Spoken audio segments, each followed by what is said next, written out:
रत्नागिरीमध्ये शिंदेंच्या शिवसेनेची महत्त्वाची बैठक आणि मेळावा पार पडला। उदय सामंत, किरण सामंत यांच्या उपस्थितीमध्ये मेळावा पार पडला आणि यावेळी सर्वांनी एकमताने किरण सामंत यांनाच उमेदवारी मिळाली पाहिजे अशी भूमिका मांडली। ज्यावेळी किरण सामंत यांचं बैठकीच्या स्थळी आगमन झालं त्यावेळी कार्यकर्त्यांनी त्यांना उचलून घेत व्यासपीठावर नेलं। भाजपाला देखील उमेदवारी मागण्याचा अधिकार जसा आहे तसा आपल्याला देखील उमेदवारी मागण्याचा अधिकार आहे, पण मी तर त्यांचा धाकटा भाऊ आहे, त्याच्यामुळे माझा मोठा भाऊ हा लोकसभेमध्ये गेला पाहिजे ही माझी देखील भावना असणार आहे। त्याच्यामुळे जी काही ताकद एकनाथ शिंदे साहेबांकडे लावायची आहे, देवेंद्रजींकडे लावायची आहे, ती लावण्याचा प्रामाणिकपणाचा प्रयत्न हा तुमच्या सगळ्यांचा प्रतिनिधी म्हणून माझ्याकडनं केला जाईल आणि तुम्ही प्रामाणिकपणाने करतोय।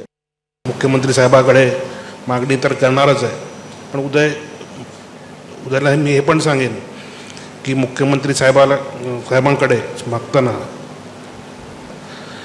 आपले उपमुख्यमंत्री देवेंद्रजी फडणवीस, दुसरे उपमुख्यमंत्री अजित पवार यांना विश्वासात घेऊन, नारायण राणे साहेबांना विश्वासात घेऊन आपण ही सीट मागूया। एबीपी माझा, उघडा डोळे बघा नीट।